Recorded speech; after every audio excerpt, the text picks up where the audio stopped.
मुलगा ज्याचा जन्म झाला, परंतु त्याला नाव कधी मिळालं नाही.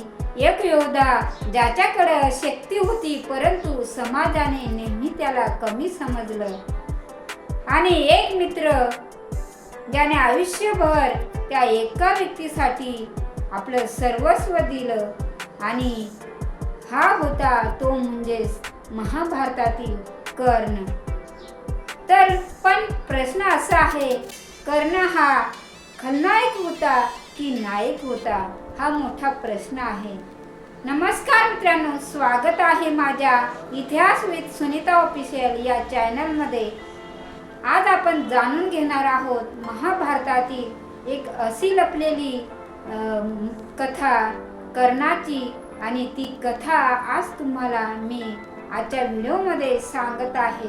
कर्ण हा महाभारतातील सर्वदुःखी असलेला योद्धा होता, आणि त्याचं दुःख असण्यामागचं कारण काय होतं ते सत्य, हे आज आपण या कथेतून जाणून घेत आहोत. व्हिडिओ शेवटपर्यंत बघा, आणि चॅनलवर नवीन असाल तर प्लीज सबस्क्राईब करा, लाईक करा आणि बेल प्रेस करायला विसरू नका. कोण होता कर्ण, आणि त्याची कथा ऐकून तुमचं मन सुद्धा हेलावून जाईल. ती पांडवांची आई होती. एकदा काय झाले, कुंतीने देवाकडून तपश्चर्या करून एक वरदान प्राप्त केलेला होता, आणि तो वरदान असा होता की तुला पाहिजे तेव्हा तू कोणत्याही देवाला बोलवून पुत्रप्राप्ती करू शकते. मग असंच ती एक दिवस तिच्या महालामध्ये बिछाणावर लोळता तिच्या मनात एकदम आयडिया आली, आपल्याला देवाने वर दिलेला आहे की तुला पाहिजे तेव्हा तू पुत्रप्राप्ती करू शकतेस, मग का नाही एकदा करून बघू. उत्सुकता वाटते की आपण पण एकदा देवाने दिलेला वराचा उपयोग करून बघावा. मग ती मनोमने सूर्यदेवाला नमस्कार करते, सूर्यदेवाची याचना करते, आणि काही क्षणात सूर्यदेव कुंती समोर हजर होतात. आणि विचारलं, मग कुंतीने सांगितलं की मला आता देवा, मला पुत्रप्राप्ती पाहिजे आहे. मग देवाने तिला तथास्तु म्हणून देवाने तिला तिच्या हातात एकदम सुंदर असा पुत्र दिला, आणि तो होता सूर्यपुत्र. मग सूर्यदेव तिथून गायब झाले. नंतर कुंतीने हातात बाळ बघून तिला आनंद झाला, परंतु एकीकडे तिला दुःख सुद्धा झालं, कारण तिने विचार केला, मी पुत्र प्राप्ती केलं तर खरं, परंतु हे माझ्या अंगाशी येईल, आणि समाजाला जर हे माहिती लागलं तर समाज मला हसेल, आणि मला समाजात स्वाभिमानाने वावरता येणार नाही. समाज मला विचारेल की या बाळाचं बाप कोण, तर मी काय उत्तर देणार. या भीतीने, समाजाच्या या भीतीने तिने आपल्या बाळाला एका टोपलीत ठेवलं आणि नदीमध्ये सोडून दिलं. आणि घरी आली आणि ती विचार करत बसली की माझं बाळ कसं असेल, काय असेल. परंतु बाळ एकदम वाहत टोपली वाहत खाली नदीच्या तिकडे खाली गेली, आणि नदीमध्ये एका अधिरथाला सापडली. रथ चालवणारा तो अधिरथ होता, आणि त्याची बायको राधा, हे दोघे पण जात असतात, आणि त्यांना ती टोपली दिसते, आणि त्या टोपलीमध्ये बाळ पाहून त्यांना इतका आनंद झाला. मग त्यांनी पटकन बाळाला जवळ घेतात, आणि त्याला एकदम प्रेमाने अंधारतात, गोंजारतात, आणि घरी घेऊन जातात. आणि घरी घेऊन गेल्यानंतर ते आपल्या मुलाप्रमाणे त्या बाळाचे सांभाळ करतात, खूप त्याला जीव लावतात आणि वाढवतात. तो आईला सांगतो की आई, मला धनुर्विद्या शिकायची आहे, मग त्यासाठी मला बाहेर जावं लागेल. मग कर्ण निघतो धनुर्विद्या शिकायला. मग द्रोणाचार्याकडे कर्ण जात असतो, जाऊन त्यांना नमस्कार करतो आणि सांगतो की गुरु, मला गुरुवर्य, मला धनुर्विद्या शिकायचे आहे आणि मला तुमचं शिष्य बनवाल का, असं जेव्हा प्रश्न विचारतो तेव्हा त्या कर्णाबद्दल त्यांनी सर्व माहिती जाणून घेतली आणि कर्णाला नकार दिला. त्या सूतपुत्राला मी माझी धनुर्विद्या मी तुला शिकू शकत नाही, माझा शिष्य तू बनूच शकत नाही. आणि हे ऐकताच कर्ण थोडा नाराज झाला आणि तसाच तो गुरुला नमस्कार करून चालू लागला. आणि तरी त्याच्या मनात एक ठाम निश्चय होता, काही हो परंतु मी धनुर्विद्या शिकणारच. मग त्याला गुरु परशुराम आठवले आणि मला धनुर्विद्या शिकायची आहे. मग तिथे मात्र कर्णाने एक खोटं बोललं, कारण त्याला माहित होतं मी जर खरे बोललो, मी जर सांगितलं मी एक सूतपुत्र आहे तर मला हे गुरु परशुराम सुद्धा मला शिक्षा देण्याचा नाकारतील आणि माझी जी इच्छा आहे ती माझी जी इच्छा पूर्ण होणार नाही. मग त्याने चांगल्या कामासाठी खोटं बोलले.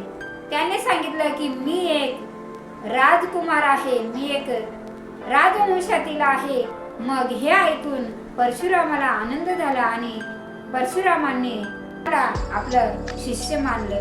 मग असंच त्यांनी शिक्षा घेत एक दिवस काय झालं की गुरु परशुरामांना माहिती झालं की आपल्याकडे जो धनुर्विद्या शिकणारा कर्ण आहे तो एक सूतपुत्र आहे.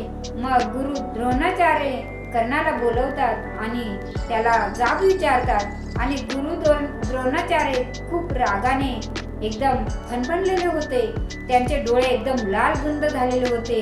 आणि मग कर्ण समोर येताच कर्णाला त्यांनी शाप दिला की तू मला माझ्याशी खोटं बोलून माझ्याकडून तू शिक्षण घेतलं आहेस, परंतु एक लक्षात ठेव, माझा तुला शाप आहे, जेव्हा तुला खूप नितांत गरज असेल या विद्येची या कलेची तेव्हा तुला काहीच आठवणार नाही. आप देऊन गुरु परशुराम तिथून निघून जातात. नंतर तो जेव्हा शिक्षा घेऊन परत येतो, जगाने कर्णाला नाकारलं होतं, सूतपुत्र म्हणून त्याचा अपमान केला होता, परंतु त्याच्या मागे आयुष्यभर उभा राहणारा एकच व्यक्ती होता, तो म्हणजे दुर्योधन. आणि दुर्योधनाचं आणि कर्णाची खूप मोठी मैत्री जमली आणि ते प्रत्येक ठिकाणी बरोबर राहू लागले.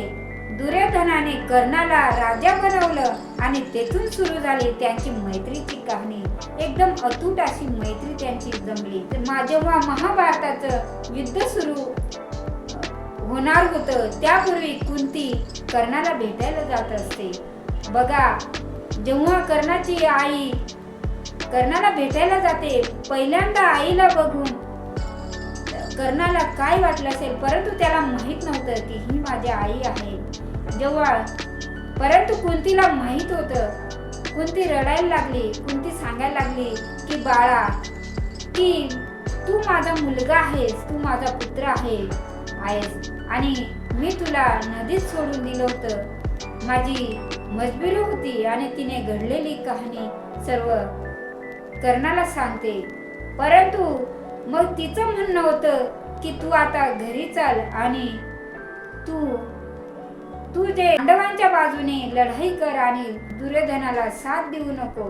परंतु कर्णाने आपल्या आईला नमस्कार केला आणि त्याला पण काही वरून आलं, परंतु त्याने मला माफ कर, तू सांगतेस ते सर्व खरं आहे, परंतु मी तुझ्या बरोबर येऊ शकत नाही आणि मी युद्ध करणार म्हणजे करणारच. मी तुझ्या 5 मुलांबरोबर नाही, परंतु मी एका बरोबर म्हणजे अर्जुनासोबत मी युद्ध करणारच. तो वाचेल किंवा मी वाचेल तरी एक राहणार, म्हणजे तुझे 5ही पुत्र तसेच राहतील. एवढं सांगून कर्ण तिथून निघून जातो आणि कुंती सुद्धा तिच्या महालात परत जाते. मग काय, जेव्हा युद्धाचा दिवस उगवतो आणि जेव्हा शब्दावर पक्का होता आणि त्याच्या वचनावर पक्का होता आणि त्याने घेतलेला निर्णय तो त्याच्या निर्णयावर ठाम होता की मी जो शब्द दिलेला आहे, ज्या वेळेस मला गरज होती प्रेमाची तेव्हा माझ्या आधाराला कोणीच उभं नव्हतं आणि तेव्हा मला दुर्योधनाने फक्त मला आधार दिला आणि आमची मैत्री जमली आणि त्यांनी मला राजा बनवला. मी आता त्याचं वचन मोडू शकत नाही. जो निर्णय आहे तो मी बदलू शकणार नाही. मग युद्ध सुरू होतं आणि कर्ण आणि अर्जुन समोरासमोर येतात, एकमेकाला बघतात आणि लढाई सुरू होते. लढाई करता करता काही क्षणातच कर्ण मृत्युमुखी पडतो आणि मग सर्वांना समजतं की हा आपला मोठा भाऊ होता. कर्णाची कथा आपल्याला शिकवते, परिस्थिती काही असो, परंतु समाज काही बोलो, परंतु आपल्या मेहनतीवर आपला विश्वास पाहिजे, आपल्या संबंधावर आपला विश्वास पाहिजे आणि आपल्या वचनावर आपण खरं उतरलं पाहिजे. हे या कथेतून आपल्याला शिकायला मिळते आणि नात्यापेक्षा आपलं वचन, आपलं कर्तव्य फार महत्त्वाचं असतं. हे या कथेपासून आपल्याला शिकायला मिळते. तुम्हाला ठरवायचं आहे कर्ण खलनायक होता की नायक होता, याचं उत्तर मला कमेंट करून जरूर कळवा. आणि तुम्हाला कथा आवडली असेल तर मित्रांनो लाईक करा, सबस्क्राईब करा आणि बेल प्रेस करायला विसरू नका. चला तर मग पुन्हा भेटू अशाच एका रहस्यमय ऐतिहासिक कथा घेऊन येत आहे. तोपर्यंत बाय बाय.